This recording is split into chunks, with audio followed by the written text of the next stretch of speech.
نحمده ونصلي على رسوله الكريم أما بعد فأعوذ بالله من الشيطان الرجيم بسم الله الرحمن الرحيم رب اشرح لي صدري ويسر لي أمري واحلل عقدة من لساني يفقهوا قولي رب زدني علما اللهم فقهنا في الدين اللهم إني أسألك علما نافعا ورزقا طيبا وعملا متقبلا اللهم انفعنا بما علمتنا وعلمنا ما ينفعنا وزدنا علما آمين يا رب العالمين.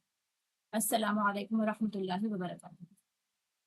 ربا اور آلسو نون ایز انٹرسٹ، شرعی اصطلاح میں انٹرسٹ کو، سود لینے کو ربا کہا جاتا ہے۔ آیت ربا جو ہیں قرآن پاک میں جو سود کی حرمت کے بارے میں نازل ہوئی ہیں ان کی اسٹڈی کریں گے انشاءاللہ آج۔ سب سے پہلے ہم روٹ ورڈز دیکھتے ہیں۔ الذین یاکلون الربا، وہ لوگ جو ربا کھاتے ہیں۔ ربا اس کا روٹ جو ہے را با اور واؤ ہے، اس کے لفظی معنی ہوتے ہیں زیادہ ہونا، بڑھنا، ٹھیک ہے۔ اصطلاحی طور پہ یعنی کانٹیکسچل میننگ دیکھیں گے تو مخصوص طریقے سے مال کا بڑھنا وہ ربا کہلاتا ہے۔ ہر قرض جو نفع کھینچ کر لے آئے، رسول اللہ صلی اللہ علیہ وسلم فرماتے ہیں ربا کیا چیز ہے؟ ہر وہ قرض جو نفع کھینچ لائے، یعنی آپ کسی کو کوئی چیز دیتے ہیں، واپسی میں آپ کو جو بھی اس کے اوپر ایڈڈ بینیفٹ ملتا ہے کسی بھی فارم میں ہو سکتا ہے وہ، ٹھیک ہے، کیش اور کائن کسی بھی فارم میں، تو اصل مال میں جو اضافہ آپ کو حاصل ہو رہا ہے وہ چیز ربا کہلاتی ہے۔ وہ معین فکسڈ اضافہ جو فکسڈ ریٹ کے مطابق حاصل ہوتا ہے۔ اگر ہم اسے مال کی فارم میں دیکھیں گے تو اس کے بارے میں ہم سب بہتر جانتے ہیں کہ ہمارے اپنے اماؤنٹ میں جو انکریمنٹ ہو کے ہمیں واپس ملتا ہے اس کو ربا کہتے ہیں، یا پھر کوئی اور فیور جو ہم قرض دینے والے سے لیتے ہیں کسی بھی فارم میں، وہ سب ربا کی کیٹیگری میں آئیں گے۔ ربون کہتے ہیں وہ زمین جو باقی سے اونچی ہو، یعنی وہ زمین جس کا لیول باقی زمین سے اونچا ہو اس کو ربون کہا جاتا ہے، ٹھیک ہے۔ تو کیا فرماتا ہے اللہ تعالیٰ کہ وہ لوگ جو کھاتے ہیں ربا، لا یقومون، نہیں وہ کھڑے ہوں گے، الا کما یقوم الذی، مگر جیسا کہ کھڑا ہوتا ہے وہ، یتخبطہ الشیطان، یتخبطہ کیا اس میں روٹ کیا ہے؟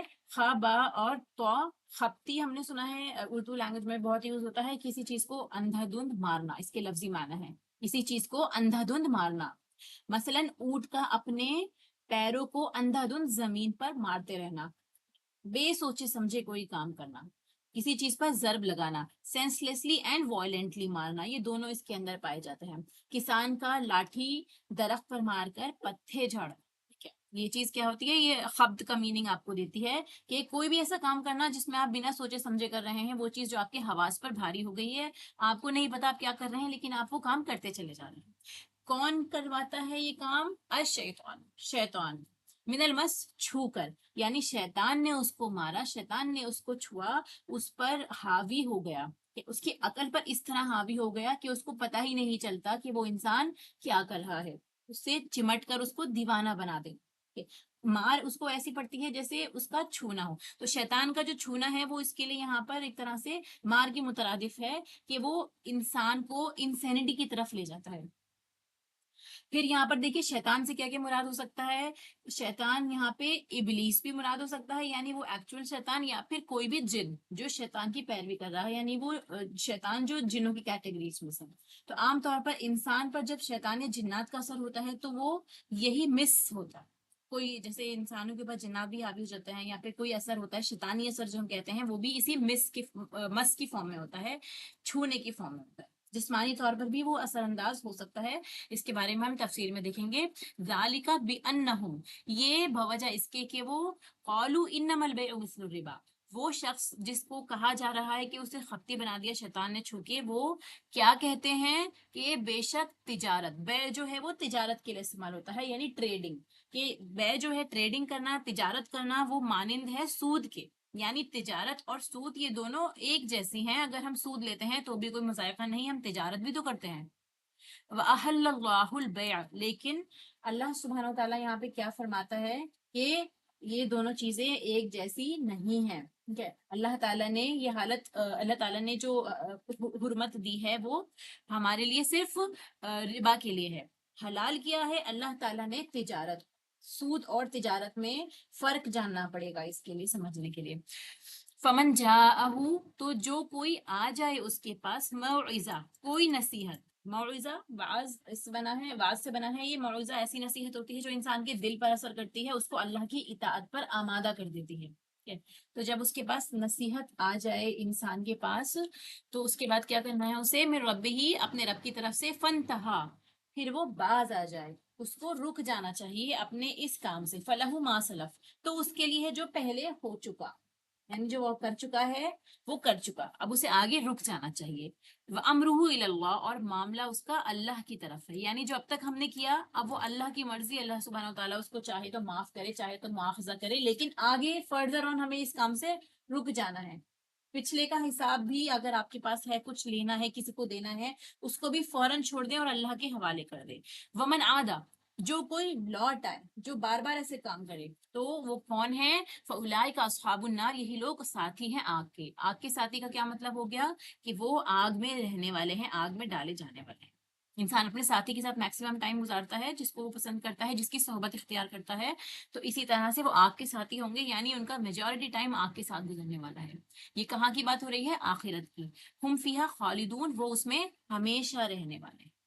یمحق اللہ الربا، مٹاتا ہے اللہ سبحانہ تعالیٰ ربا کو. یمحقو، میم ہا قاف، اور اس کا روٹ ہے چاند کا آخری تاریخوں میں مطلع سے غائب ہو جانا، یعنی جب ہمیں چاند نظر آتا ہے لاسٹ کے ڈیٹس میں، چاند کے لونر کیلنڈر کے حساب سے، جب وہ اس آسمان سے افق سے غائب ہو جائے تو اس کو محاق کہا جاتا ہے. ٹھیک ہے، مٹ جانا. تو یمحقو کے معنی کیا ہے، مٹا دینا، ختم کر دینا، ازالہ کر دینا کسی چیز کا. تو سود کا مال اللہ سبحانہ وتعالیٰ ضائع کر دیتا ہے، مٹا دیتا ہے. اس سے انسان کا جو ہے کس طرح سے نقصان ہو سکتا ہے کہ اس کو برکت اس مال سے اٹھ جاتی ہے، اس مال سے جو سود کا مال ہوتا ہے اس میں سے برکت ہی اٹھ جاتی ہے. وَيُرْبِي الصَّدَقَاتِ، اور وہ بڑھاتا ہے صدقات کو. صدقہ، جیسے ہم نے پچھلی آیات میں بھی پڑھا کہ اگر آپ ایک دانہ بھی ڈالتے ہیں تو وہ 700 بالیوں کی فارم میں نکل کر آتا ہے. اس طرح اگر ہم ایک دینار اللہ کی راہ میں خلوص کے ساتھ خرچ کریں گے تو اس کا ثواب 700 تک پہنچ جاتا ہے. تو یہی مطلب ہے کہ اللہ سبحانہ وتعالیٰ دیکھیے برکات ادا کر دیتا ہے، صدقات کو بڑھا دیتا ہے، ایک کو 700 تک پہنچا دیتا ہے، اور اس کے علاوہ اپنے فضل سے اور زیادہ بھی عطا فرماتا ہے. واللہ لا يحب، اور اللہ تعالیٰ محبت نہیں کرتا. اگر اللہ محبت نہیں کرتا تو پھر کیا کرتا ہے، اللہ تعالیٰ نفرت کرتا ہے. اللہ تعالیٰ پسند نہیں فرماتا، محبت نہیں کرتا. کل کفار نسیم، ہر کفار سے سخت ناشکرا. کفار جو ہے وہ مبالغے کا صیغہ ہے، بہت زیادہ کفر کرنے والا، بہت زیادہ ناشکری کرنے والا، جو حلال کو حرام بنانے پر ہی تلا ہوا ہے. جب پتہ ہے اسے کہ سود حرام ہے تو پھر اس کو حلال بنانے پر تلا ہوا ہے. اور اسیم جو ہے یہ فعیل کے وزن پر ہی، یہ بھی مبالغے کا صیغہ ہے، جیسے ہم نے سٹارٹنگ میں رحیم پڑھا تھا. ٹھیک ہے، بہت زیادہ، بار بار. ٹھیک ہے، اس ریپیٹیشن کے لیے استعمال ہوتا ہے. تو یہ بھی کون ہے، جو بہت زیادہ گناہ کرتا ہے، بار بار گناہوں کی طرف آ جاتا ہے. تو اسیمہ جو ہوتا ہے، ایسے گناہوں کو بھی کہا جاتا ہے جو حقوق العباد میں کمی کی وجہ سے ہوتا ہے، دوسروں کی حق تلفی کرنا. یہاں کیا مراد ہے، سود لینے والا دوسروں کی ضرورت سے فائدہ اٹھاتا ہے تو وہ بھی گناہ کا کام کر رہا ہے. جب کوئی انسان مجبور ہے اور ہم اس سے فائدہ اٹھا رہے ہیں تو یہ کیا ہوگا، یہ اسیم کی کیٹیگری میں آئے گا، گناہ کا کام ہے. ان الذین آمنوا، بے شک وہ لوگ جو ایمان لائے، وعملوا الصالحات، اور انہوں نے عمل کیے. یہ لوگ سچے دل سے ایمان لاتے ہیں اور انہوں نے اچھے کام بھی کیے، اور اس کے ساتھ ساتھ کیا کرتے ہیں، وَأَقَامُوا الصَّلَاةَ، انہوں نے نماز کو قائم کیا، وَآتَوُا الزَّکَاةَ، اور انہوں نے زکوٰۃ ادا کی. لہم اجرہم عند ربہم، ان کے لیے ان کا اجر ان کے رب کے پاس ہے. ولا خوف علیہم ولا هم يحزنون، نہ کوئی خوف ہوگا اور نہ وہ غمگین ہوں گے. یعنی عمل صالحہ کے اندر کیا کیا آتا ہے، دیکھیے نماز اور زکوٰۃ. ٹھیک ہے، جب تک انسان یہ کام نہیں کرتا تو انسان گناہوں سے بچ نہیں سکتا، نہ وہ کامیاب ہو سکتا ہے. اس لیے گناہوں سے بچنے کے لیے بھی ہمیں عمل صالحات کی کرنے کی ضرورت ہے، اور اس کے اندر یہ سب کے اللہ تعالیٰ نے اس کی سب ڈویژن بتا دی کہ ہم کیا کیا کام کرنے کے ہیں. پھر اس کے بعد یا ایھا الذین آمنو، اے لوگو جو ایمان لائے ہو، اتقوا اللہ، اللہ سے ڈرو. ایمان کا تقاضا کیا ہے کہ انسان کو اللہ سے ڈرنا چاہیے. وَذَرُوا مَا بَقِیَ مِنَ الرِّبَا، وَذَرُوا واؤ زال اور را اس کا روٹ ہے، چھوڑ دینے کے لیے استعمال ہوتا ہے کہ چھوڑ دو، ما بقیہ جو باقی رہ گیا ہے، من الربا سود میں سے، جو بھی باقی کچھ رہ گیا ہے اس کا پارٹ آئندہ کے لیے اس کو لینا دینا بند کر دو. ان کنتم، اگر ہو تم مؤمنین، ایمان لانے والے ہو، اگر تم ایمان والے ہو، اللہ کے اوپر یقین رکھتے ہو، تو اللہ تعالیٰ کو ناراض نہیں کر سکتے.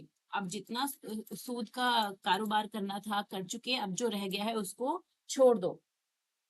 فَإِن لَمْ تَفْعَلُوا، پھر اگر نہ تم کرو، اگر تم نے ایسا کام نہیں کیا، ٹھیک ہے، یعنی اس کا حصہ لینا دینا نہیں چھوڑا، فَأَذَنُوا، تو اعلان سن لو.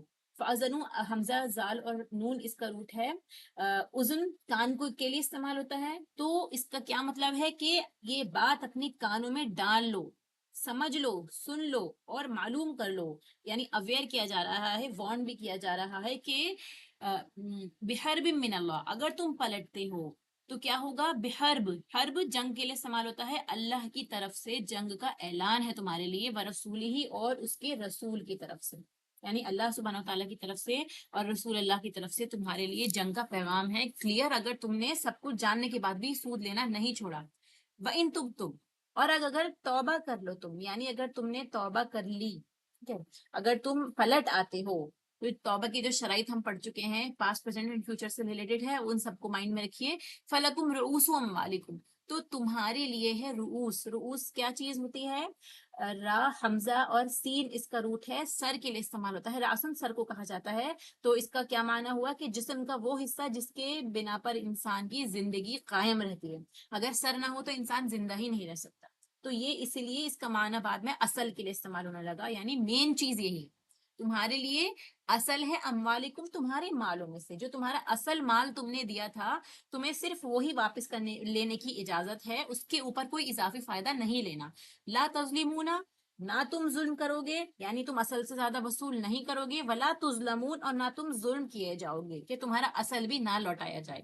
نہ تم ایکسٹرا کسی سے لو، اور نہ ہی ایسا ہو کہ کوئی تمہیں تمہارا حق بھی نہ دے رہا ہو. دونوں چیزیں برابر ہونی چاہیے، عدل و انصاف سے کام لینا چاہیے. ٹھیک ہے، اور دوسروں کو ان کا سود معاف کر دو اور اپنا اصل مال حاصل کر لو. وَإِن كَانَ ذُو أُسْرَةٍ، اور اگر ہے وہ تنگ دست. ذو اسرا، اسرتن جو ہے وہ مشکل کے لیے استعمال ہوتا ہے، یعنی مشکل والا، جس کے اوپر مشکل پڑی ہوئی ہے. تنگ دست ہے، وہ نہیں دے سکتا اپنا مال واپس، آپ کا مال واپس. فَنَظِرَ، تو مہلت دینا ہے. نظیرہ جو ہے نون ضاد اور رائس کا روٹ ہے، دیکھنے کے لیے استعمال ہوتا ہے. نظر جیسے ہم جانتے ہیں، نظر کسی پہ نظر ڈالنا، دیکھنا. تو ذرا دیکھو، انتظار بھی اسی سے بنا ہے کہ انتظار کرو، ویٹ اینڈ واچ. فوری فیصلہ نہ کرو. الا میسرا، آسانی تک، یسر تک، اس کی آسانی ہونے تک، اس کے ہاتھ کھلنے تک، کہ جب تک اس کی حالت بہتر ہو جائے اور وہ قرض واپس کرنے کے قابل ہو جائے، تب تک آپ اس کو مہلت دے دیجئے. یہ اللہ سبحانہ تعالیٰ کا حکم ہے. وَأَن تَصَدَّقُوا، اور یہ کہ تم صدقہ کر دو. ٹھیک ہے، کبھی ایسا ہوتا ہے کہ نا انسان کی حالت بہتر ہی نہیں ہو سکتی، اسے آثار ہی نظر نہیں آتے. تو کیا بہتر بتایا اللہ تعالیٰ نے کہ اگر تم صدقہ کر دو وہ مال، اس کی طرف سے تمہارے جو تمہیں مال لوٹانا تھا، اگر تم اس کی طرف سے صدقہ سمجھ کے اس کو معاف کر دو، تو اللہ تعالیٰ فرماتا ہے کہ یہ بہتر ہے تمہارے لیے، زیادہ اچھا ہے تمہارے لیے. ان کنتم تعلمون، اگر تم جانتے ہو. اور بے شک انسان اس بات کو نہیں جانتا، کیونکہ انسان کو لگتا ہے کہ جو مال اس کے پاس واپس آیا ہے، یا جب وہ جمع کرے گا، اگر اس کے بینک اکاؤنٹ میں جو پیسے ہیں ان میں اضافہ ہوگا، تبھی وہ اس کے لیے بہتر ہے. تو ہم نہیں جانتے کہ ہمارے لیے کیا بہتر ہے. اس لیے اللہ سبحانہ تعالیٰ فرما رہا ہے کہ اگر واقعی وہ تنگ دست ہے، پریشان حال ہے، تمہارا مومن بھائی ہے، تو تم اس کے لیے معاف کر دو. یہ زیادہ بہتر ہوگا اگر تم جانتے. ایمان والوں کا کام کیا ہے کہ جو اللہ سبحانہ تعالیٰ نے ان سے کہا، ان کی بہتری کے کام، وہ ان کو آنکھ بند کر کے مان لینے چاہیے، کیونکہ یہ ان کے خالق کا حکم ہے. وَاتَّقُوا يَوْمًا تُرْجَعُونَ، اور ڈرو اس دن سے. اللہ سبحانہ تعالیٰ ہمیں ڈراتا بھی ہے ساتھ کے ساتھ کہ جس دن تم لوٹائے جاؤ گے، تم رجوع کرو گے اللہ کی طرف. فِيهِ إِلَى اللَّهِ، اللہ کی طرف تم سب کو لوٹ کے جانا ہے. ٹھیک ہے، دنیا میں آپ کو بھیجا گیا ہے تو اللہ کے پاس جا کر آپ کو حساب بھی دینا ہوگا کہ آپ کیا کر کر آئے ہو. اگر آپ نے نیکیوں میں اضافہ کیا ہے، اپنا لوگوں کے اوپر آسانیاں کی ہیں، لوگوں کی صدقات کو معاف کیا ہے، قرض کو معاف کیا ہے، یا زیادہ سے زیادہ اللہ کی راہ میں خرچ کیا ہے، وہ سب اللہ تعالیٰ نے گن گن کے رکھ لیا اپنے پاس. ثم توفی کل نفس، پورا پورا کر کے دیا جائے گا ہر نفس کو ما کسبت، جو بھی اس نے کمایا. تو آپ کا مال فوت ہو کر ختم نہیں ہو جائے گا. جو کچھ آپ نے کمایا ہوگا، جو صدقہ جاریہ کی کیٹیگری بھی ہم نے پڑھی ہے، جس سے انسان کو فائدہ مرنے کے بعد بھی ہوتا رہتا ہے، وہ اس کے لیے فائدے کی چیز بن جائے گا. وَهُمْ لَا يُظْلَمُونَ، وہ ظلم نہیں کیے جائیں گے. خود کی کوشش جو انسان کی ہوتی ہے، جو کنٹینیوس عمل، مسلسل جو فائدہ ملتا رہتا ہے. کون کون سی چیزیں ہوتی ہیں؟ نیک اولاد ہو گیا، ٹھیک ہے، یا آپ مال جو کسی کے لیے رفع یامہ میں خرچ کرتے ہیں، یا پھر کسی کو کوئی علم جو آپ سکھا دیں جو آگے تک لوگوں کو بینیفٹ پہنچائے. اس کے علاوہ اور بھی کیا کام ہو سکتے ہیں؟ دعا کرنا، کسی اور کو فائدہ پہنچانے کے لیے آپ اس کے حق میں دعا کر رہے ہیں، تو اس سے بھی کیا ہوگا؟ تعلقات کی بھی مضبوطی ہوتی ہے اور آپ نے اپنا حصہ اس کی بھلائی میں بھی ڈال دیا. ٹھیک ہے، ورنہ کون کس کو یاد رکھتا ہے؟ کس کی پریشانیوں میں، سب اپنی اپنی پریشانیوں میں اتنا زیادہ لگے ہوتے ہیں کہ دوسروں کو بھول جاتے ہیں. اس لیے دوسروں کے لیے بھی دعا کرتے رہیں. دوسروں کی طرف سے جیسے جو لوگ اس دنیا سے جا چکے ہیں جو آپ کے اپنے ہیں، تو اس میت کی طرف سے بھی، جو لوگ جا چکے ہیں ان کی طرف سے بھی روزہ رکھ سکتے ہیں، یا حج بدل ادا کر سکتے ہیں، یا پھر کوئی صدقہ کر سکتے ہیں، قربانی کر سکتے ہیں. یہ بھی ڈفرینٹ فارمز ہیں ان لوگوں کو ثواب پہنچانے کی.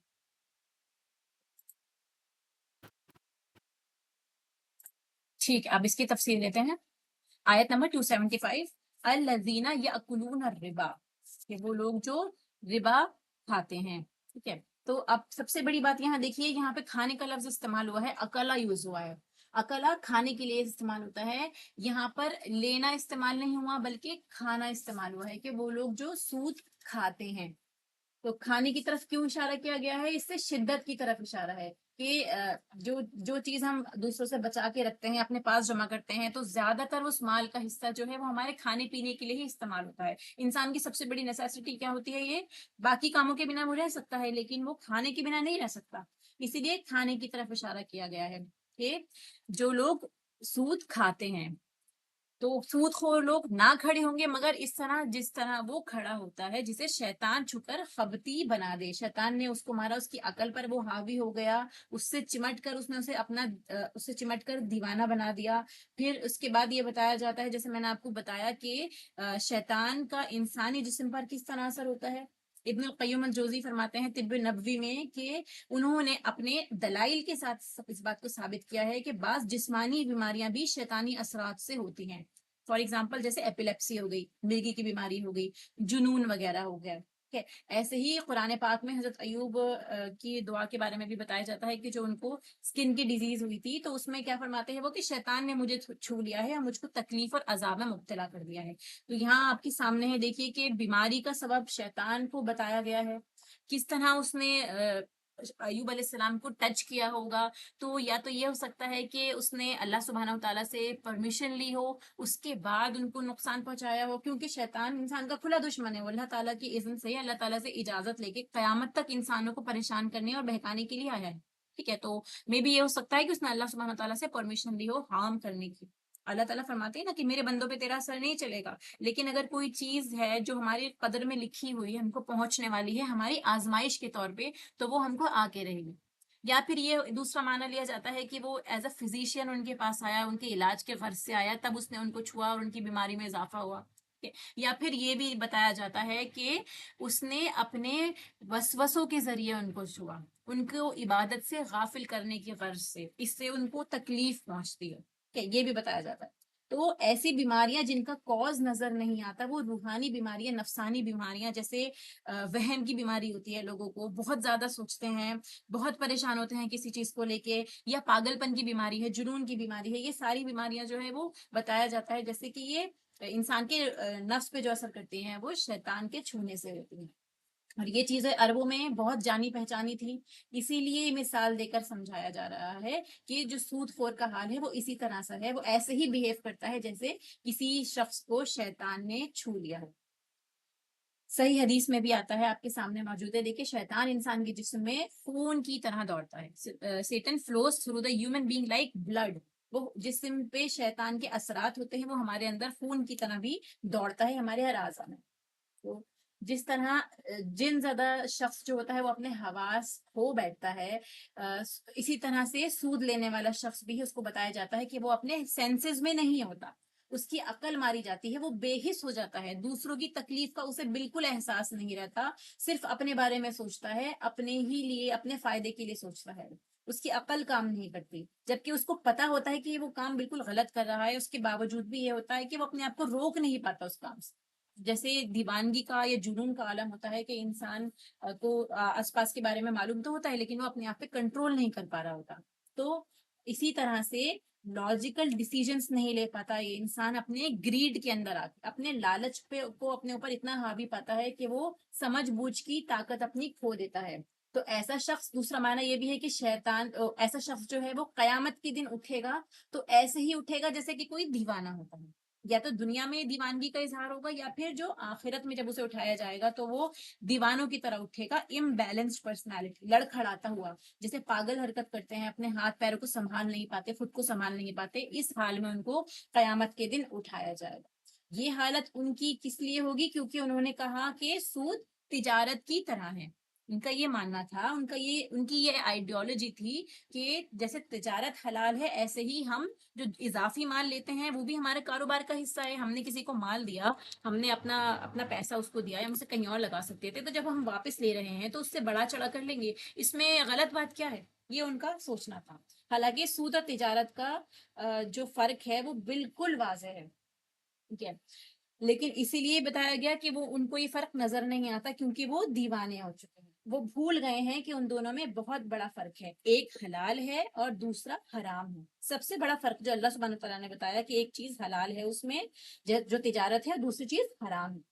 تو جس کے پاس اس کے رب کی طرف سے یہ آیات آ جائیں، جب اس کے پاس اپنے رب کا فیصلہ آ گیا ہے کہ یہ چیز حرام ہے، تو اسے اس کو فوراً چھوڑ دینا چاہیے۔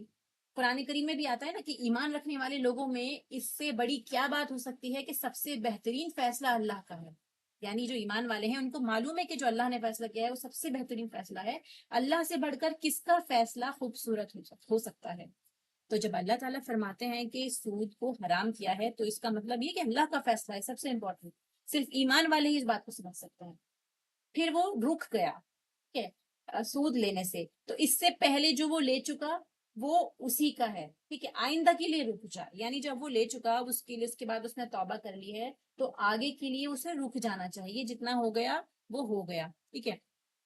اس کے علاوہ دیکھیے، پچھلے کا حساب چھوڑ دیں، اس کا معاملہ اللہ کے حوالے کر دیں، کوئی اور نیت کو اس کی جج نہ کرے، یعنی اس کی جو نیت ہے اس کا رب کا معاملہ ہے کہ وہ کتنا شرمندہ ہے اپنے پچھلے عمل پہ، اس نے توبہ کی ہے، صدقہ خیرات کر چکا ہے کہ اللہ تعالیٰ مجھے معاف کر دے، اب تک جو میں لا علم تھا اور میں سودی کاروبار کرتا تھا یا میں بینک وغیرہ میں کام کرتا تھا جہاں سود کا لین دین بھی رہتا ہے، اگر وہ توبہ کر لیتا ہے ان آیات سے اور اللہ کو راضی کرنے کی کوشش میں لگ جاتا ہے تو اللہ تعالیٰ فرماتا ہے کہ یہ اللہ اور اس کا معاملہ ہے، تو اللہ کے ذمہ ہے، یہ امر جو ہے وہ اللہ کے ذمہ ہے۔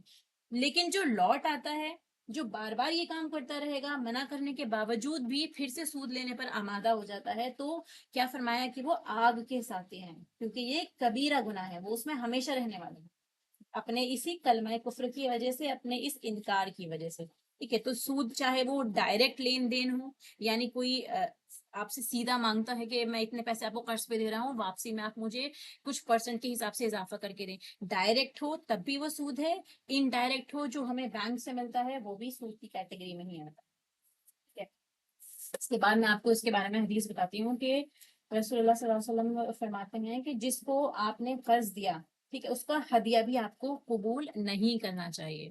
یعنی اگر آپ کسی کو قرض دیتے ہیں تو آپ اس کے اوپر، اس سے اگر آپ کو کوئی گفٹ دینا چاہتا ہے، اپنی محبت کا اظہار کرنا چاہتا ہے یا خوش ہو کے وہ آپ کو گفٹ دے رہا ہے، آپ اس کا وہ گفٹ بھی قبول نہ کریں، ٹھیک ہے، کیونکہ کیا ہو سکتا ہے انسان کبھی کبھار خوشی میں آپ کو دینا چاہتا ہے، لیکن آپ کی دل میں آ جائے گا کہ اگر کسی نے نہیں دیا تو کہ دیکھو میں نے تو اس پہ اتنا بڑا فیور کیا ہے اور یہ مجھے بھول گیا، مجھ پہ احسان بھی نہیں کر رہا، اس نے بدلے میں بھی مجھے کچھ نہیں دیا، یہ چیز بھی ایک کائنڈ آف ربا کے اندر آ جائے گی کہ آپ کسی سے فائدہ اٹھانا چاہ رہے ہیں۔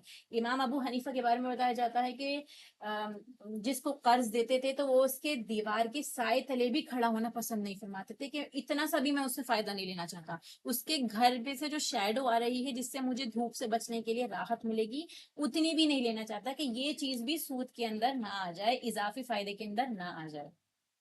تو دو قسم کے سود ہوتے ہیں، ایک تو ہے جو انسان ذاتی ضروریات کے وقت لیتا ہے، جب وہ نیڈی ہو، حاجت مند ہو، اسے کچھ لینا ہے یا کسی چیز کے لیے چاہیے، وہ اس کی اپنی پرسنل انٹرسٹ کے لیے لینا ہو۔ دوسرا ہوتا ہے کہ جو وہ اپنی تجارت کے غرض سے لیتا ہے، کہ تجارت میں اسے اپنے بزنس میں اس پیسے کو لگانا ہے۔ دونوں ہی چیزوں کو اسلام جو ہے اس کی ممانعت کرتا ہے کہ یہ دونوں ہی پسندیدہ نہیں ہے، سود کا کام نہیں کرنا۔ تو کس طرح سے انسان بچے گا کہ اگر ہو سکتا ہے کسی کو نیڈ ہو واقعی اور وہ قرض لے کے سود کے اوپر قرض بھی نہیں لے سکتا، تو اس چیز کو بچانے کے لیے ایک مسلمان معاشرے میں کیا اسپرٹ ہونی چاہیے کہ جو تجارت کی غرض سے انسان لینا چاہتا ہے تو اپنی تجارت کو فروغ دے، لوگ مل کے آپس میں محنت کریں، اس میں پیسے لگائیں، انویسٹ کریں حلال طریقے سے۔ اس طرح سے کیا ہوگا، تجارتی سود سے انسان بچ سکتا ہے۔ اور جہاں پہ ذاتی سود کا سوال ہے، جب انسان ذاتی ضروریات کے لیے قرض لیتا ہے تو اس سے بچنے کے لیے بہترین طریقہ ہے کہ صدقات کو عام کیا جائے۔ جہاں آپ کو لگتا ہے کسی کو ضرورت ہے تو آپ اس کو صدقہ کر دیں، ٹھیک ہے۔ یہ چیزیں اگر ہم عام کر دیں گے تو نیچرلی سود کی جڑ جو ہے وہ سوسائٹی میں سے ختم ہو جائے گی۔ تو شراب کی طرح سود بھی معاشرے میں، جو عرب معاشرہ تھا اس میں بہت زیادہ عام ہو گیا تھا۔ اسی لیے اللہ سبحانہ و تعالیٰ نے اس کی اللہ تعالیٰ سبحانہ تعالیٰ بہتر جانتا ہے کہ کس طرح سے دوسرے انسان کو تکلیف پہنچتی ہے اس میں، جو مقروض ہوتا چلا جاتا ہے۔ تو اسی لیے اس کی آیت جو تھی، اس کی مذمت میں جو پہلی آیت آتی ہے وہ سورہ روم کی آیت ہے جو آپ کے سامنے موجود ہے۔ اس کے بارے میں آتا ہے، اللہ تعالیٰ فرماتے ہیں whatever you give for interest to increase within the wealth of people will not increase with Allah۔ یہ جو آپ مال خرچ کر رہے ہیں، اس کو بڑھا رہے ہیں، تو وہ اللہ کے نزدیک نہیں بڑھ رہا وہ مال۔ بٹ واٹ یو گیو ان صدقہ، وہ سوری زکات، جو آپ زکات دیتے ہیں، ڈیزائرنگ دا کاؤنٹیننس آف اللہ، آپ اللہ سبحانہ و تعالیٰ کو اس کی رضا چاہنے کے لیے، اس وجہ اللہ مطلب کیا ہے، جیسے ہم نے پڑھا تھا اللہ کا چہرہ، تو اللہ کی ذات، اللہ کی رضا چاہنے کے لیے جو آپ زکات دیں گے تو وہ چیز کیا ہے، ہم المضعفون، وہ بڑھ چڑھ کر آپ کو ملنے والی ہے۔ نہ کہ یہ کہ آپ کا سوچنا ہے کہ میں کسی کو انٹرسٹ دے کے کوئی قرضہ دوں گا تو میرے پاس بڑھ چڑھ کر پیسے آئیں گے، اگر میں نے 100 دیے ہیں تو میرے پاس 150 ہو کر واپس آئیں گے، تو وہ چیز بڑھاتی نہیں ہے، اس میں سے برکت ختم ہو جاتی ہے۔ تو یہ اللہ تعالیٰ نے پہلی آیت اتاری جس میں آپ کے سامنے ایک طرح سے دیکھیے نیگیٹو امیج جا رہی ہے کہ ایک جو انسان انٹرسٹ لے رہا ہے، اللہ تعالیٰ فرماتا ہے کہ اس کے لیے ایسے ایسے نقصان ہے، حالانکہ زکوٰۃ بہتر ہے۔ اس کے بعد جو دوسری آیت آتی ہے وہ یہ سورہ آل عمران کی آیت نمبر 130، جس میں اللہ تعالیٰ فرماتا ہے O you who have believed do not consume usually doubled and multiplied but fear Allah that you may be successful، کہ آپ مال نہ کھائیں، سود کا مال بڑا چڑھا کے نہ کھائیں، اللہ سے ڈریں تاکہ آپ کامیاب ہو جائیں۔ یہاں پہ ایک طرح سے اشارہ دے دیا گیا ہے کہ یہ چیز اب بند ہونے والی ہے یا یہ چیز اللہ کو ناپسند ہے۔ پھر اس کے بعد جب سورہ بقرہ کی آیات آتی ہیں، آگے آیت آپ 279 دیکھیں گے، جس میں سود کا لین دین جو ہے یہ ایک فوجدار جرم بن گیا، اللہ کی طرف سے جنگ کا اعلان ہو گیا، اتنی زیادہ سخت وارننگ آ گئی کہ اسے اب بالکل پوری طور پہ مٹا دینا چاہیے۔ تو جیسے شراب کی حرمت دھیرے دھیرے قائم ہوئی تھی، ایسے اللہ سبحانہ و تعالیٰ جانتے تھے کہ یہ بہت زیادہ عام ہے، یہ گناہ اتنا کامن ہے کہ ایک دم سے ہٹایا جائے گا تو وہ بہت مشکل ہوگی، اس لیے گریجولی دھیرے دھیرے کر کے مسلمانوں کا مائنڈ پریپیئر کیا گیا، تو اور جو ایمان والے ہوتے ہیں وہ سمجھ جاتے ہیں اللہ کی آیات سے کہ یہ چیز اللہ کو ناپسند ہے، تو وہ پہلے ہی اس کو چھوڑ دیتے ہیں۔ تو پھر جیسے میں نے آپ کو بتایا، سود کو کھانے سے تشبیہ اس لیے دی گئی ہے کہ کھانا شدت کو واضح کرتا ہے، اور اسلام میں دولت کا تصور یہ نہیں ہوتا کہ وہ چند ہاتھوں میں ہی مخصوص ہو کے رہ جائے، محدود ہو جائے۔ یعنی آپ کے پاس کوئی مال آیا، اب آپ اس کو جمع کرتے جا رہے ہیں اپنے لیے، اپنی فیملی کے لیے، اپنے بچوں کے لیے، اور آپ کروڑ پتی ہو گئے، آپ کے پاس اتنے پیسے ہو گئے کہ آپ کی جنریشنز تک کھا سکتے ہیں۔ تو یہ کانسیپٹ اسلام نہیں دیتا۔ اسلام کے اندر یہ پسندیدہ ہے کہ آپ کا مال سرکولیٹ ہو سوسائٹی میں، لوگوں تک پہنچے، ضرورت مندوں کو پہنچے، ایسا نہ ہو کہ جو مالدار ہے وہ مالدار ہوتے چلے جائیں، جو ضرورت مند ہے وہ اور زیادہ پور ہوتے چلے جائیں۔ جیسے یہ مثال کے طور پہ سمجھیے کہ خون کا دباؤ، اگر کسی ایک جگہ پہ کنجیشن ہو جاتی ہے، خون کا دباؤ وہاں پہ بڑھ جاتا ہے، دوسری جگہ خون نہیں پہنچتا، تو کیا ہوتا ہے، اس ہاتھ کے خراب ہونے کے چانسز ہوتے ہیں، ٹھیک ہے، وہ ہاتھ جو ہے آپ کا سڑ بھی سکتا ہے، خراب ہو سکتا ہے۔ اسی طرح سے جس طرح باڈی میں خون دوڑتا ہے، پوری باڈی میں سرکولیٹ کرتا ہے، اسی لیے آرگنس ہمارے ہیلدی رہتے ہیں، سیم لائک دیٹ ہم لوگوں کو معاشرے کے اندر پیسوں کا سرکولیشن بھی رکھنا ہے۔ جو بزنس، جو تجارت کا قانون رہتا ہے، تجارت کا طریقہ ہے، اس میں بھی یہ ہو کہ انسان کے پاس مال سب کے پاس برابر ایکول رہے۔ ہو سکتا ہے اللہ سبحانہ تعالیٰ کی طرف سے کسی کے پاس زیادہ ہو، اللہ سبحانہ تعالیٰ نے کسی کو اپنے فضل سے نوازا ہو، تو یہ نہ ہو کہ وہ اپنے لیے جمع کر کے رکھے۔ اسپرٹ یہ ہے کہ آپ صدقہ کر دیں دوسروں کے اوپر، ان کے اوپر جب آپ قرض دے رہے ہیں تو وہ بنا انٹرسٹ کے ان کو قرض دے تاکہ ان کی تجارت میں بھی فائدہ پہنچے، ٹھیک ہے۔ اب یہ بس اس میں تجارت اور سود میں کیا فرق ہے اس کو دیکھ لیجئے ایک بار۔ اس میں کچھ پوائنٹس بتائے گئے ہیں کہ تجارت جو ہوتی ہے وہ محنت اور سرمایہ اس میں دونوں چیزیں لگتی ہیں، ٹھیک ہے. اس میں آپ نے جب اس کو انیشیٹو آپ نے لیا ہے تو اس میں آپ نے محنت بھی کی ہے اور اپنے پیسے بھی کچھ لگائے ہیں اس میں. حالانکہ سود کیا ہوتا ہے، اس میں کوئی ہارڈ ورک نہیں ہے، صرف آپ نے ایک سرمایہ لگایا ہے، کوئی محنت نہیں کی. پھر اس کے بعد ذہانت اور وقت کا استعمال ہوتا ہے تجارت میں. آپ اپنا مائنڈ بھی لگا رہے ہیں، اپنا ٹائم بھی لگا رہے ہیں. لیکن سود میں کیا ہوتا ہے کہ انسان پیسے دے کر فارغ ہو گیا، اب وہ اپنا دماغ بھی نہیں لگاتا، وہ بس بیٹھ جاتا ہے کہ اسے پتا ہے کہ میرے لگے بندے پیسے آنے والے ہیں. پھر تجارت میں رسک بھی ہوتا ہے، نقصان کا اندیشہ بھی ہوتا ہے. لیکن سود میں کوئی رسک نہیں، اس کو پتا ہے کہ مجھے فکس پروفٹ ملنا ہے. 10% اگر کسی نے اضافہ مانگا ہے تو وہ اس کو ملنا ہی ہے، اسے کوئی رسک نہیں ہوگا. حالانکہ تجارت میں رسک بھی ہے، نفع نقصان دونوں جو ہے وہ فکس نہیں ہے، ہو سکتا ہے نفع ہو سکتا ہے نقصان ہو. پھر ایسے ایک دفعہ جب معاملہ طے ہو جاتا ہے تو اس کے بعد ختم بھی ہو سکتا ہے.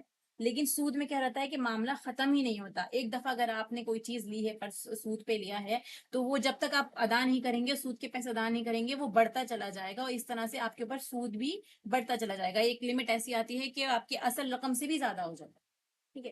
پھر اس کے بعد تجارت میں جتنی چیز ہوتی ہے اس کی اتنی ہی قیمت ہوتی ہے، لیکن سود میں اضافے کے ساتھ پیسے واپس ہوتے ہیں. پھر تجارت باہمی رضامندی کے ساتھ ہوتی ہے، یعنی دونوں لوگوں کی رضامندی شامل ہوتی ہے جو لوگ آپس میں بزنس کر رہے ہوتے ہیں. لیکن سود میں جو ہے انسان مجبوری کے تحت لیتا ہے، ایک انسان نہایت مجبور ہوتا ہے، دوسرا اس کے اوپر قابض ہو جاتا ہے. پھر تجارت جو ہے تعمیری کام کی طرف لے کے جاتی ہے، معاشرے میں محنت کا شوق جذبہ پیدا ہوتا ہے. لیکن سود کے نتیجے میں انسان بیکار ہو جاتا ہے، گھر بیٹھے بیٹھے جب اسے پیسے مل رہے ہیں تو وہ بیکاری کا شکار ہو جاتا ہے.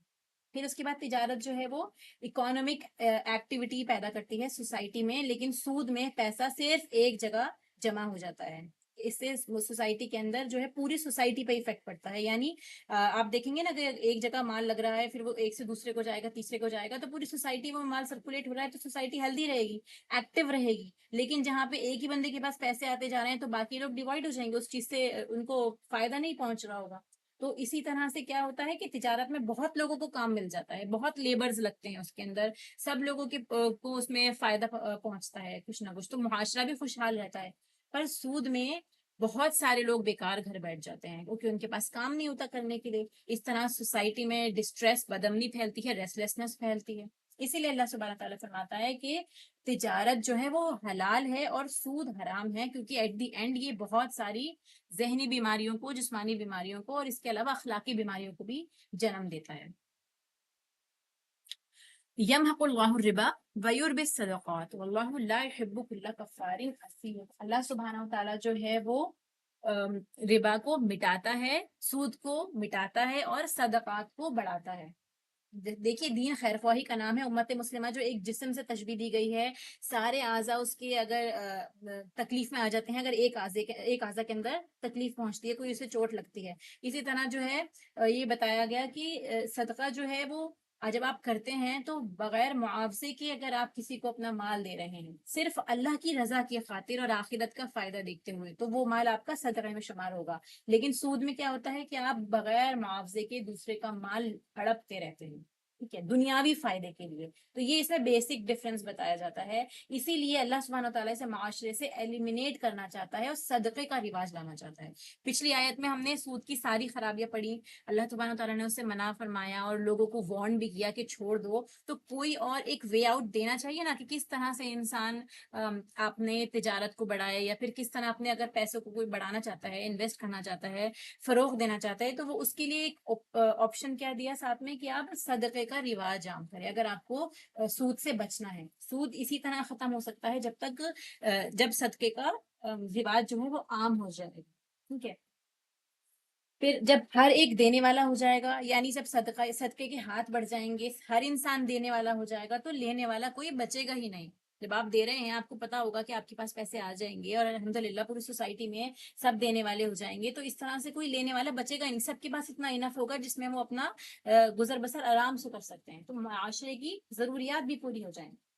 تو نبی پاک صلی اللہ علیہ وسلم کی آخری زندگی میں سود کی جب حرمت آ گئی تھی تو اس کے بعد صدقات اور زکوٰۃ کا نصاب قائم ہو گیا تھا. اسی لیے حضرت عمر کے زمانے میں ہم دیکھتے ہیں کہ صدقہ لینے والا کوئی بچا ہی نہیں تھا. اتنا زیادہ لوگوں میں یہ چیزیں کامن ہو گئی تھی، صدقہ دیتے تھے ایک دوسرے کو، کہ معاشرہ جو تھا وہ بالکل سٹیبل کنڈیشن میں ہو گیا تھا، کہ کوئی ایسا بچا بھی نہیں تھا کہ جس کو آپ صدقہ دے سکیں، کوئی ضرورت مند اس طرح کا نہیں بچا تھا۔ اللہ سبحانہ تعالیٰ فرماتا ہے کہ اللہ تعالیٰ ایسے کسی شخص سے محبت نہیں کرتا جو انتہائی ناشکرا ہو، کلمہ کفر ادا کرنے والا ہو، ٹھیک ہے، اور بہت زیادہ گنہگار ہو۔ یہاں پہ ہے نا واللہ لا یحب کل کفار اثیم، دوسروں کی حق تلفی کرنے والا، کیونکہ یہ جو بتایا نا یہ ربا بھی ظلم کو ہی جنم دیتا ہے، جیسے ہم نے پیچھے پڑھا نا یہ ساری چیزیں ظلم کو جنم دیتی ہیں، اور صدقہ احسان کو جنم دیتا ہے۔ احسان سے انسان کے اندر دوسروں کے لیے قدردانی اور نیکی کے جذبات بھی پیدا ہوتے ہیں، لیکن سود کے نتیجے میں نفرت کے جذبات پیدا ہوتے ہیں۔ تو صدقات اور ربا میں کیا فرق ہے، ایک بار اس کو بھی دیکھ لیں کہ صدقہ کرنے سے اگر ہم کسی کو صدقہ کرتے ہیں تو ہمیں اللہ کا قرب نصیب ہوتا ہے، لیکن اگر انسان انٹرسٹ لینے پر ہی آتا رہتا ہے، صرف اس کو ربا سے ہی مطلب ہے، تو وہ انسان اللہ کی رحمت سے دور ہو جاتا ہے۔ پھر صدقہ جو ہے اخلاقی روحانیت تربیت میں اضافہ کرتا ہے، پازیٹیوٹی بڑھتی ہے انسان کے اندر، لیکن انٹرسٹ کے نتیجے میں اخلاقی اور روحانی زوال جو ہے انسان کا آ جاتا ہے، وہ پورا ہی اخلاقی طور پر بھی پست ہو جاتا ہے۔ اعلیٰ اخلاق معاشرے میں جو ہیں وہ ایک طرح سے معاشرے کی ہوا بھی بہترین کرتے ہیں، لیکن اخلاقی معاشرے کا جو اخلاق اگر برا ہو جائے تو اس سے کیا ہوگا، پوری سوسائٹی پہ پوری سوسائٹی تنزل کا شکار ہو جاتی ہے۔ پھر صدقہ کرنے سے فیاضی، فراخی، خیر خواہی اور ہمدردی، اعلیٰ ظرفی بڑھتی ہے، لیکن اگر انسان صرف ربا کے بارے میں ہی سوچے تو تنگ دلی، بخیلی، حسد، نفسا نفسی کا عالم پیدا ہونا، خود غرضی ہونا، تنگ نظری ہونا، یہ ان ساری چیزوں کو جنم دیتا ہے، جو الٹیمیٹلی خوف اور غم کا سبب بنتا ہے اور معاشرہ زوال کی طرف پہنچ جاتا ہے۔ اسی لیے سوسائٹی کو اپ لفٹ کرنے کے لیے بھی ہمیں صدقات کا رواج عام کرنا ہوگا۔ ان الذین آمنوا وعملوا الصالحات وَأَقَامُوا الصَّلَاةَ وَآتُوا الزَّكَاةَ لَهُمْ أَجْرُهُمْ عِندَ رَبِّهِمْ وَلَا خَوْفٌ عَلَيْهِمْ وَلَا هُمْ يَحْزَنُونَ۔ تو ان آیات سے پتہ چلتا ہے کہ مال میں سود کے ذریعے اضافہ کرنا انسان کے اعمال کو درست نہیں کر سکتا، یعنی ہم یہ سوچیں کہ ہمارا مال بڑھ جائے گا لیکن وہ ہمارے اعمال کو بہتر نہیں کر سکتا، عمل الصالحہ کی طرف نہیں لے جائے گا، اور اس کے نتیجے میں اس کے خوف اور غم کے لیے نجات کا ذریعہ بھی نہیں بن سکتا۔ صرف مال میں جو ہم اضافہ کر رہے ہیں سود کے ذریعے، تو انسان نہ ہی اخلاقی طور پر بہتر ہوتا ہے، نہ اس کے اعمال درست ہوتے ہیں، اور نہ ہی وہ خوف سے نجات پاتا ہے، کیونکہ انسان مال بڑھاتا ہے کس لیے، کہ وہ بہترین دنیا اپنی تعمیر کر لے، خوشیاں خرید سکے، جتنا مال ہوگا اس کے پاس اتنا سامان بڑھے گا، وہ اپنا گھر اچھا کر سکتا ہے، اس کے علاوہ آرام کی زندگی گزارے گا، اس کے پاس گاڑیاں ہوں گی، اس کے پاس نوکر ہوں گے، لیکن یہ ساری چیزیں سکون کی گارنٹی نہیں دیتے کہ اسے اس چیز کے نتیجے میں راحت بھی ملے گی، سکون بھی ملے گا۔ بعض اوقات ہم نے ایسے دیکھا ہے کہ چھوٹی چھوٹی جھوپڑیوں میں بھی لوگ سکون کی زندگی گزار رہے ہوتے ہیں، ان کے پاس اتنی ٹینشن نہیں ہوتی، کیونکہ جتنا بڑا آپ کا بزنس ہوگا، اس کو سنبھالنا، دیکھ بھال کرنا، اس میں جتنا لاس ہو رہا ہے وہ ایک طرح سے آپ کے اوپر ڈپریشن کا سبب بن جائے گا۔ تو یہ ساری چیزیں کیا کرتی ہیں، بے سکونی کو بھی جنم دیتی ہیں۔ تو جس انسان کے پاس کم ہے، اگر وہ اس پہ قناعت کر رہا ہے، اس کی زندگی آرام سے گزر رہی ہے، تو وہ سکون سے سوئے گا، اس کو نہ کسی لاس کا ڈر ہوگا، نہ اس چیز کا ڈر ہوگا کہ میرا مال کوئی چرا نہ لے، میرے گھر میں چوری نہ ہو جائے۔ تو اسی لیے کیا ہے، ایک طرح سے یہ زیادہ مال ہونا بھی انسان کی بے سکونی کا سبب بنتا ہے۔ 75% لوگ ترقی یافتہ ممالک میں سکون کی نیند نہیں سو پاتے، وہ سلیپنگ پلز لیتے ہیں، وہ ڈرگس کے عادی ہو جاتے ہیں۔ کیوں؟ کیونکہ ان کو ہر وقت ایک نہ ایک ٹینشن اور ڈپریشن ہے، ان کو فکر لگی رہتی ہے۔ تو انسان جو ہے وہ بے خوف نہیں ہو سکتا۔ بظاہر آپ کا گھر کتنا ہی خوبصورت ہو، آپ کے پاس بڑی بڑی گاڑیاں ہو، لیکن اگر آپ کے دل اور دماغ پہ بوجھ ہے، سکون نہیں مل رہا، تو پھر یہ پیسے کس کام کے؟ اگر ہمیں سٹریس ہی بڑھ رہا ہے تو آپ یہ دیکھیں نا، تو یہ ہمارے لیے الٹا ہے، ہمیں غم اور خوف میں مبتلا رکھتا ہے یہ۔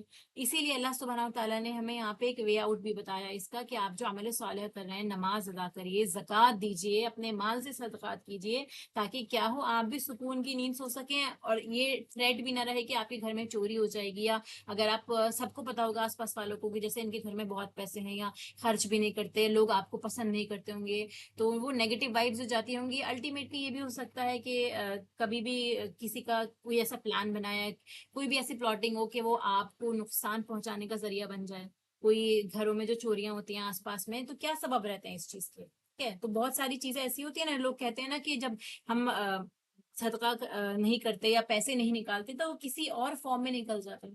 اسی لیے اللہ تعالیٰ تو فرماتا ہے نا کہ اگر کوئی بھی پریشانی ہو تو صدقہ کرو، یا آپ صدقہ کریں تو وہ مصیبتوں کو ٹال دیتا ہے. تو اس کی یہی وجہ رہتی ہے کہ انسان جو ہے بہت ساری بیماریوں سے یا پریشانیوں سے، آزمائشوں سے بھی بچ جاتا ہے.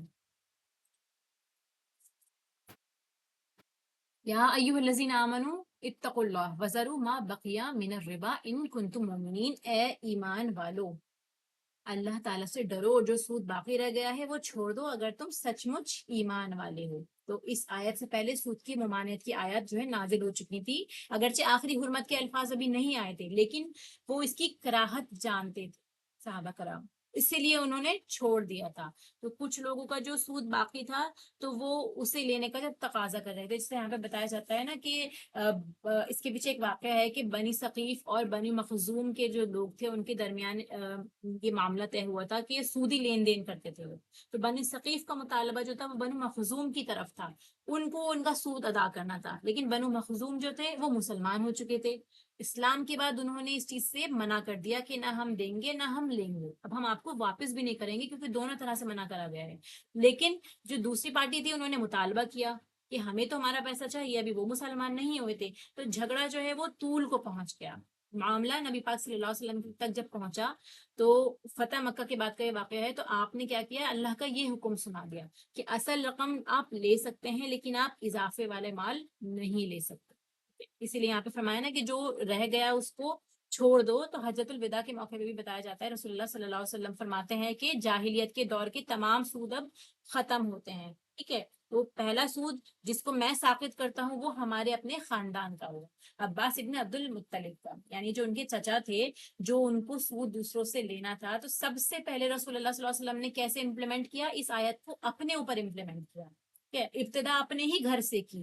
تو وہ چیز جو ان کے گھر میں آنی تھی یا وہ جو ان کو فالو کرنا تھا، تو وہ ان کے چچا کی طرف سے سب سے پہلے انہوں نے اعلان کیا کہ ہم اس کو معاف کرتے ہیں. ایک بڑا اماؤنٹ تھا جو ان کو واپس لینا تھا حضرت عباس کو. لیکن رسول اللہ صلی اللہ علیہ وسلم کیا فرماتے ہیں، حجۃ الوداع کے موقع پر انہوں نے بے شمار لوگوں کے سامنے اس کا اعلان کیا، ایک نمونہ پیش کیا کہ دیکھیں ہم اس پہ عمل کرنے والے ہیں، سب سے پہلے ہم عمل کریں گے. تو آپ نے ان کا سود معاف کر دیا کہ جن لوگوں کو سود ادا کرنا تھا حضرت عباس کو.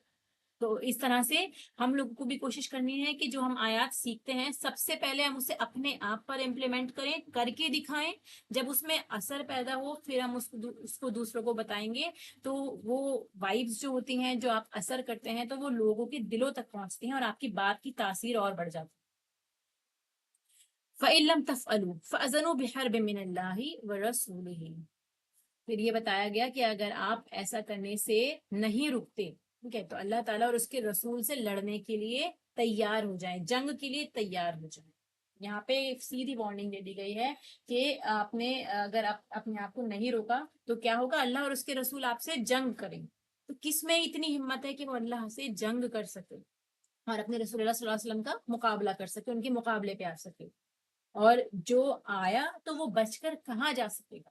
اگر کوئی آتا ہے لڑنے کے لیے تو وہ نہیں بچ سکتا. یہ بتانا مقصد ہے کہ ایک شدید قسم کی وارننگ دی جا رہی ہے کہ اب اگر آپ نہیں چھوڑتے ہیں تو جنگ کے لیے تیار ہو جائیے. ہاں، اگر توبہ کر لو تو تمہارا اصل مال تمہارا ہی ہے، نہ تم ظلم کرو نہ تم پر ظلم کیا جائے گا. اگر آپ نے توبہ کر لی تو آپ کو آپ کا مال واپس مل جائے گا. تو یہ ایک طرح سے بتائیں نا ظلم کس طرح سے ہوگا. اگر آپ کسی کا سود لے رہے ہیں، کسی سے سود مانگتے ہیں یا دیتے ہیں، تو یہ ظلم کس طرح ہوگا، اس کو سمجھنے کے لیے آپ یہ سمجھیے کہ جو انسان کسی سے قرض لیتا ہے تو اس کے اوپر جب انٹرسٹ کے پیسے بڑھتے چلے جاتے ہیں تو ایٹ ٹائمس اصل قرض سے زیادہ اس کو ریٹرن کرنا ہوتا ہے. کسی نے 1 لاکھ کسی سے قرضہ لیا، پھر اس کا انٹرسٹ بڑھتا گیا 1 سال 2 سال میں اتنا ہو گیا کہ اس کا اماؤنٹ کے اوپر اس کو 1 لاکھ اور دینے، ٹوٹل اب اسے 2 lakhs دینے ہیں. ٹھیک ہے، تو کیا ہوگا، اس کے اوپر تو بوجھ اور بڑھ گیا. اس نے قرضہ لیا ہی اس لیے تھا کہ اپنی ضروریات پوری کر سکے یا کسی جگہ لگا سکے پیسے، لیکن اب وہ اس کی بوجھ تلے اور دبتا چلا جائے. تو یہ ایک طرح سے ظلم ہی ہے. ایک آپ فیل کریں گے نا اس میں ایک بیچارگی کا، ایک تکلیف کا احساس ہو رہا ہے. اگر کسی کو اتنا فائدہ ہی نہیں ہوا جتنا وہ سود دے رہا ہے، تو بھی وہ نقصان کی کیٹیگری میں چلا جائے گا. یعنی اگر کسی نے اپنا مال کہیں لگانے کے لیے لیا ہے لیکن اسے انٹرسٹ اس سے زیادہ دینا ہے اور اس کا الٹا اس بزنس میں نقصان ہو گیا، تو کیا ہوگا؟ وہ پیسے بھی بھرے گا، اس کے علاوہ سود کے پیسے بھی بھرے گا، اور الٹا اس کا اپنا تو نقصان ہوا ہی ہے جہاں اس نے پیسے لگائے. تو ایسا بھی ہوتا ہے کہ اگر نقصان ہوا تو اصل کے ساتھ اسے سود بھی لوٹانا پڑے گا. تو کاروبار شروع ہونے سے پہلے جو اس کی بری حالت تھی وہ اسی بری حالت میں واپس آ جائے گا. یعنی کسی نے کاروبار شروع کیا، سود بھی لیا، تب واپس کر رہا ہے پیسے، تو پیسوں کے ساتھ جو اسے کاروبار میں پروفٹ ہوا وہ اس نے سود میں دے دیے، تو وہ تو وہیں آ گیا جہاں سے شروع ہوا تھا، اس کا تو فائدہ ہی نہیں ہوا. تو آپ کا کیا فائدہ ہوا اس کو دینے؟ آپ تو اپنے مسلمان بھائی کی مدد کے لیے پیسے دے رہے تھے کہ اس کا کاروبار میں اس کے اضافہ ہو، فروغ ملے، لیکن آپ کو کیا مطلب؟ آپ نے انٹرسٹ لیے، اپنے پیسوں میں اضافہ ہوا، صرف آپ کا فائدہ ہوا، اس کا ہوا یا نہیں ہوا آپ کو اس سے کوئی مطلب ہی نہیں. ٹھیک ہے؟ تو یہ چیز بھی کیا ہے؟ اسلام کے اسپرٹ کے خلاف ہے. تو ان تمام چیزوں سے بچنے کے لیے اللہ سبحانہ تعالیٰ فرماتا ہے کہ آپ مزید بڑھا چڑھا کر سود نہیں لیں گے، اس کی ممانعت حاصل کی ہے. اگلی آیت، وَإِنْ كَانَ ذُو عُسْرَةٍ فَنَظِرَةٌ إِلَىٰ مَيْسَرَةٍ.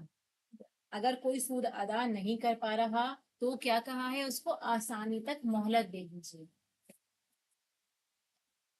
اسلام کا جو یہ مالی نظام ہے یہ باہمی مودت اور رحمت پر بیسڈ، آپسی محبت، پیار اور رحمت پر بیسڈ ہے. ایک دوسرے سے محبت کرنا، خیر خواہی ہونا، ہمدردی کا ہونا.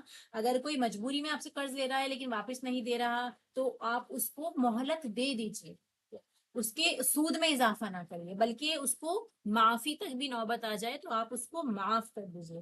تین چیزیں ہو سکتی ہیں. دیکھیے، اگر کوئی قرض لیتا ہے تو کیا ہو کہ وہ اس قرض کو ہی واپس دے دے. اگر وہ نہیں دے پا رہا لیکن وہ آپ سے مہلت مانگ رہا ہے تو آپ کی طرف سے کیا بہتر ہے کہ آپ اس کو مہلت دے دیجیے.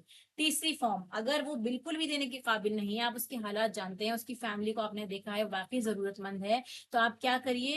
آپ واپس ہی نہ لیجیے. اب اس میں بھی آپ کو دھیان یہ رکھنا ہے، دیکھیے کہ تحقیق آپ کر سکتے ہیں. ایسا نہ ہو کہ وہ آپ کا پیسہ جو آپ نے محنت سے کمایا ہے آپ اپنے کہیں اور بھی لگا سکتے تھے، آپ نے اس انسان کو دے دیا. تو آپ کو یہ دیکھنا چاہیے کہ آپ کس کو دے رہے ہیں، کہ اس وہ پیسوں سے کوئی غلط کام تو نہیں کر رہا، اس نے وہ پیسے غلط جگہ تو نہیں لگائے، یا پھر کوئی ایسا کام جو اللہ کی مرضی کے خلاف ہو، کوئی ایسا حرام کام تو نہیں کر رہا وہ ان پیسوں سے. یہ بھی دیکھنا ہماری ذمہ داری بنتی ہے. ٹھیک ہے؟ پھر اس کے بعد دیکھیے، اگر صدقہ آپ کر دیں گے، اللہ تعالیٰ فرماتے ہیں آپ نے سب چیزیں دیکھ لی ہیں، سب چیز درست ہے، واقعی ضرورت مند ہے، اس کی فیملی کو بھی نیڈ ہے، تو آپ اس کو صدقہ کر دیں ان پیسوں کو. جو دوسروں کو سہولت ادا کرتا ہے اللہ تعالیٰ کی خاص رحمت کا مستحق ہو جاتا ہے. ٹھیک ہے؟ تو جب کسی کو قرض دیں تو اس سے پھر ہدیہ بھی قبول نہ کرے. جیسے ہم نے بتایا نا کہ فائدہ بھی اس کا بالکل کسی طریقے سے بھی اس کا فائدہ نہ اٹھائے. حدیث میں آتا ہے کہ جس کسی مسلمان کے قرض کی ادائیگی کا وقت آ جائے اور وہ قرض دار کو مہلت دے دے تو ہر مہلت کے دن کے عوض میں اس کو صدقے کا ثواب حاصل ہوگا. یعنی جیسے آپ نے مہلت دی ہے، جب وہ مہلت گزر گئی ہے تو ہر دن پہ آپ کو اتنے ہی پیسے صدقہ کرنے کا ثواب ملے گا. ٹھیک ہے؟ اور اگر آپ کیا کرتے ہیں، ٹائم زیادہ ہو گیا ہے، آپ اسے معاف بھی کر دیتے ہیں، اللہ تعالیٰ اس کو اور بڑھا چڑھا کے آپ کو عطا کریں گے. یعنی وہ پھر آپ سمجھ لیں انفائنائٹ. اللہ سبحانہ و تعالیٰ آپ کے فلوس کو دیکھ کے اس کا اجر جتنا آپ کا اماؤنٹ تھا اس سے کہیں زیادہ آپ کے لیے آخرت میں ذخیرہ کر دیں گے. یا یہ بھی ہو سکتا ہے کہ دنیا میں بھی کسی اور فارم میں آپ کو عطا ہو جائے. ٹھیک ہے؟ اسی لیے اگر آپ کسی کو قرض دیتے ہیں تو آپ یہ دیکھیں نا کہ آپ کے لیے بھی اس میں روز صدقہ کرنے کا ثواب لکھا جا رہا ہے، حالانکہ آپ نے تو قرض دیا ہے، وہ آپ کو واپس بھی مل جائے گا. اس طرح اللہ سبحانہ و تعالیٰ آپسی محبت اور رحمت بندوں کے دلوں میں پیدا کرنا چاہتا ہے. ان کو اجر کا ایک طرح سے بینیفٹ دکھا کے، ان کو لالچ دے کے کہ دیکھو تمہیں اللہ سبحانہ و تعالیٰ اتنا اجر عطا کرے گا. تو ایٹ دی اینڈ موٹیو کیا ہے اللہ سبحانہ و تعالیٰ کا؟ کہ انسان آپس میں محبت سے رہیں، ایک دوسرے کا خیال رکھیں، پیسوں کے پیچھے اتنا زیادہ نہ اپنے آپ کو عادی بنا لیں، یا پیسوں کی لالچ میں اتنا نہ رہیں کہ دوسرے کی تکلیف بھی آپ کو نظر نہیں آ رہی. ٹھیک ہے؟ ایسے ہی قرض کی دعا بھی ہے کہ اگر احد پہاڑ کے برابر بھی کسی انسان کا قرض ہوتا ہے تو اللہ سبحانہ و تعالیٰ اس کو بھی معاف فرما دیتا ہے. اور انشاءاللہ میں آپ کو شیئر کروں گی اس کے بعد میں. آخری آیت ہے، وَاتَّقُوا يَوْمًا تُرْجَعُونَ فِيهِ إِلَى اللَّهِ ثُمَّ تُوَفَّى كُلُّ نَفْسٍ مَا كَسَبَتْ وَهُمْ لَا يُظْلَمُونَ. اور اس دن سے ڈرو جس میں تم سب اللہ کی طرف لوٹائے جاؤ گے، یعنی قیامت کے دن تمہارا حساب کتاب ہوگا. ٹھیک ہے؟ ہر شخص کو اس کے اعمال کا پورا پورا بدلہ دیا جائے گا اور ان پر ظلم نہیں کیا جائے گا. کوئی نا اتفاقی نہیں ہوگی. ذرہ برابر بھی آپ نے نیکی کی ہوگی تو اس کا ثواب آپ کو مل جائے گا، کیونکہ اللہ تعالیٰ ظلم کو پسند نہیں کرتا، نہ وہ خود ظلم کرتا ہے، نہ وہ اپنے بندوں پہ ظلم ہونے دیتا ہے. اسی لیے لوگوں کے درمیان بھی وہ ظلم کو پسند نہیں کرتا کہ ایک دوسرے سے معاملہ کریں تو وہ بھی ظلم کے ساتھ انسان کرتا ہو. تو ہم نے آج کے لیسن سے کیا سیکھا؟ سب سے پہلے جو پوائنٹ سے نوٹ کرنے کے کہ زکوٰۃ اور صدقات کو عام کیا جائے. پھر اس کے بعد قرض اچھی طرح دیا جائے، احسان نہ جتایا جائے. پھر اس کے بعد جواباً شکریہ یا تحفہ یا کسی قسم کا کوئی بھی فیور آپ قبول نہیں کریں گے. پھر معاشرے کی پروسپیرٹی کا انحصار جذبہ تراحم میں ہے، آپسی رحمت میں، ایک دوسرے کے ساتھ مہربانی کرنا، آسانی دینا. اس سے معاشرے میں بھی پروسپیرٹی ہوتی ہے، معاشرہ بھی پھلتا پھولتا ہے. پھر جو اپنے لیے پسند کرنا ہے وہی آپ دوسروں کے لیے بھی پسند کریں. اگر آپ پریشانی میں آپ چاہتے ہیں کہ آپ کو مہلت ملے یا آپ کو کوئی صدقہ کرے، اگر آپ اپنے لیے یہ پسند کریں گے تو وہی آپ اپنے بھائی کے لیے بھی پسند کریں. پھر سب کی بھلائی کا سوچیں، دوسروں سے فائدہ اٹھانے کا بالکل نہ سوچیں. اگر کوئی مجبور ہے تو کل آپ پہ بھی وہ مجبوری آ سکتی ہے، اسی لیے اگر آپ آج اس کے لیے آسانی کریں گے تو کل اللہ تعالیٰ آپ کے لیے آسانی فرمائے گا.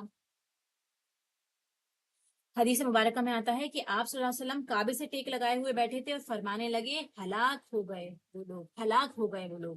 پوچھا گیا کہ یا رسول اللہ کون لوگ ہلاک ہو گئے؟ تو آپ صلی اللہ علیہ وسلم فرماتے ہیں کہ جن کے پاس مال ہے اور وہ اپنے آگے پیچھے اس کو خرچ نہ کریں. وہ اپنے لیے جمع کر کے رکھ رہے ہیں لیکن اس کو آگے پیچھے خرچ نہیں کرتے، تو ایسے لوگ کیا ہے؟ ہلاک ہو گئے. تو انسان یوزولی اپنا مال کیوں جمع کر کے رکھتا ہے؟ کیونکہ اس کو ضرورتیں ہوتی ہیں. اب ضرورتیں 3 فارم کی ہو گئی، نیڈس، نیسیسٹیز اینڈ لگژری. یا تو آپ کی نیڈ ہے، واقعی آپ کو ضرورت ہے، وہاں پہ آپ پیسے خرچ کر رہے ہیں. یا پھر نیسیسٹی کے اندر کیا ہے کہ نیسیسٹیز ہے یعنی ہماری جو ضروریات زندگی ہے اس سے تھوڑا زیادہ کہ یہ بھی چیزیں ہمارے لیے نیسیسری ہیں. ہم 2 ٹائم کھانا کھا رہے ہیں تو ہم نے 3 ٹائم بھی کرا، ناشتہ الگ، چائے شام کی چائے الگ، یا کچھ اور پارٹ باہر جا کے ہم نے کچھ خرچہ وغیرہ کر لیا، یہ نیسیسٹیز میں آ گیا اور زیادہ. پھر اس کے بعد دیکھیے لگژری. لگژری یعنی کہ جتنا آپ کام کر سکتے تھے اس سے کہیں زیادہ آپ خرچ کر رہے ہیں، دکھاوے کے لیے کر رہے ہیں، یا پھر کسی بھی فارم میں سمجھ لیں کہ جس کی آپ کو اتنی نیڈ نہیں ہے، بس آپ ایک لگژریس لائف جینا چاہتے ہیں. اس میں آپ ہو سکتا ہے ایٹ دی اینڈ اس میں آپ حلال حرام کا بھی خیال نہ رکھیں. اسی لیے ضروریات جو ہے جتنی آپ کی کم ہوں گی، اخراجات جتنے کم ہوں گے اتنا آپ بھی سکون سے رہیں گے اور اتنا آپ کا جو جذبہ ہے خرچ کرنے کے لیے، لوگوں کو خیال رکھنے کے لیے یا اسلام کے لیے، اس کی تعمیری کاموں کے لیے، دین کو فروغ دینے کے لیے، اس میں آپ کا دھیان زیادہ جائے گا، نہ کہ اس میں کہ بس آپ اپنے گھر کو ہی سجا لیں، اپنے آس پاس کے لوگوں پہ رعب ڈالنے کے لیے ایسی پارٹیز وغیرہ آرگنائز کریں، خوب پیسہ خرچ کریں، اسراف کریں.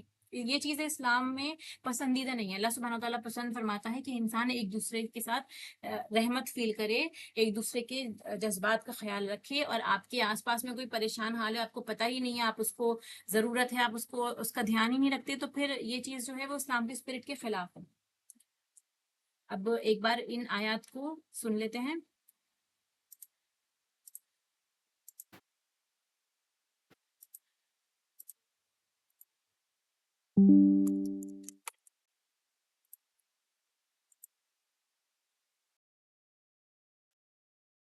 يأكلون الربا لا يقومون إلا كما يقوم الذي يتخبطه الشيطان من المس ذلك بأنهم قالوا إنما البيع مثل الربا وأحل الله البيع وحرم الربا فمن جاءه موعظة من ربه فانتهى فله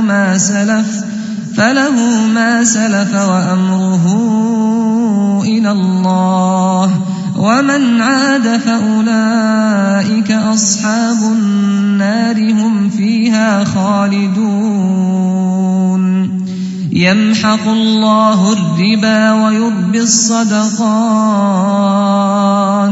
والله لا يحب كل كفار أثيم إن الذين آمنوا وعملوا الصالحات وأقاموا الصلاة وآتوا الزكاة لهم أجرهم عند ربهم ولا خوف عليهم ولا هم يحزنون يا أيها الذين آمنوا اتقوا الله وذروا ما بقي من الربا إن كنتم مؤمنين لم تفعلوا فأذنوا بحرب من الله ورسوله وإن تبتم فلكم رؤوس أموالكم لا تظلمون ولا تظلمون وإن كان ذو عسرة فنظرة إلى ميسرة وأن تصدقوا خير لكم إن كنتم تعلمون واتقوا يوما ترجعون فيه إلى الله ثم توفى كل نفس ما كسبت وهم لا يظلمون.